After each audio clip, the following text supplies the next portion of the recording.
사주 명리학으로 그 사람의 똑똑함을 알 수 있는가, 총명함을 알 수 있는가? 가능합니다. 사람의 지능으로만 똑똑한 걸 알 수 있는 게 아니에요. 많은 분들이 궁금해 하시죠? 어떤 사주를 가진 사람이 총명하고 똑똑할까? 우리 아이가 영재일까? 보통 사주에 상관을 가지고 있는 사람이 굉장히 총명함이 뚜렷해요. 이 상관이라는 게 연애자평 같은 고서에선 뭐라고 얘기하냐면은 뛰어나지만 고약하다고 표현을 합니다. 그게 무슨 말이냐면 개인적으로는 뛰어나다는 거예요. 근데 고약하다는 게 뭐예요? 집단에 있어서는 그렇게 융화되는 인재는 아니라는 거예요.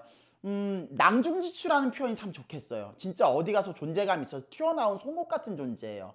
근데 이 상관이 격이 됐을 때, 상관격, 이 명리 공부 좀만 하신 분들은 아실 거예요. 상관이라는 그 기질이 가치관으로 된 거예요. 상관격이라는 것 자체가 개인의 뛰어난 총명함을 말하거든요. 근데 상관격이라는 게 되게 종류가 다양해요. 오행에 따라서. 대표적인 똑똑한 인재들, 투톱이죠. 상관격 중에서도 목화상관격, 그리고 금수상관격이 있습니다.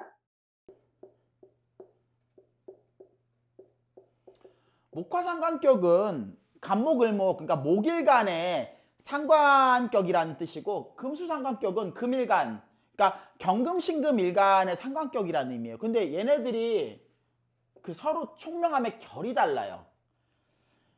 목이란 것 자체는 창의성을 말하거든요. 굉장히 인간미가 있고 남들이 생각 못하는 원초적인 질문을 굉장히 잘 던져요. 그래서 목화상관격의 총명함이라는 게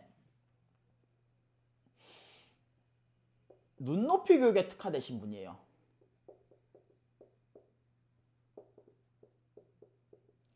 그러니까 자기만 잘한 게 아니라 재능이 떨어지고 잘 못하는 사람들, 비숙련자들을 눈높이에 맞춰가지고 잘할 수 있게끔 이끌어줄 수 있는 사람이 목화상관격의 사주들입니다.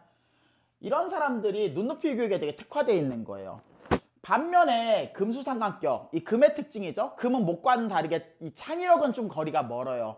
그런데 이런 기계적인 완성도는 되게 높아요. 그게 금이거든요. 그런 금일간의 금수상관격들은 엘리트 교육에 특화되어 있어요. 그러니까 목화상관격하고 뭐가 다르냐면 목화상관격은 못하는 사람은 잘할 수 있게끔 한 능력이 뛰어나고 금수상관격들은 이미 잘하고 있는 애들 더 잘할 수 있게 만드는 데 특화되어 있는 거예요. 그러니까 왕초보자들이나 재주가 그러니까 재능이 떨어지는 사람들한테는 좀 적합하지는 않겠죠? 서로 간의 결이 다른 거예요. 이 목화상관격은 실물 가치가 중요하죠. 금수상관격은 교환 가치가 중요한 사람이에요. 그렇기 때문에 둘 다 총명한 사람인데 이 스타일이 되게 다른 거예요. 그래서 목화상관격인 분들은 대중성이 굉장히 뛰어나요. 해당 분야의 재능이 떨어지더라도 전혀 모르는 문외한이더라도 눈높이에 맞서 철저하게 그 사람들 성장시키는 데 특화되어 있는 분들이에요. 이런 분들이 교육을 한다면 굉장히 대중성 있는 교육을 하겠죠. 눈높이 교육. 예를 들어서 며칠 만에 완성하는 뭐 영어, 며칠 만에 완성하는 수학. 뭐 너도 나처럼 따라하면 야 너도 될 수 있다 이런 식으로. 반면에 금수상관격들은 대중성보다는 전문성이 두드러지는 분들이에요. 그래서 가르치는 방식도 달라요. 목화상관격하고는 다르게 아무나 제자로 받질 않아요. 애초에 될 사람, 가능성 있는 사람, 재능이 있는 사람, 알아먹을 사람, 이런 사람들만 가르치는 게 금수상관격을 가지신 분들이에요. 이런 사람들이 교육자가 된다면 입시학원 원장 같은 마인드죠. 옛날 같은 경우는 이런 스승이 굉장히 각광을 받았을 거예요. 근데 현재 요새 사회 같은 경우는 목화상관격인 사람들도 많이 각광을 받겠죠. 시대 자체가 최고를 지향하기보다는 못하는 재능 없는 내 눈높이에 얼만큼 맞춰줄 수 있는가.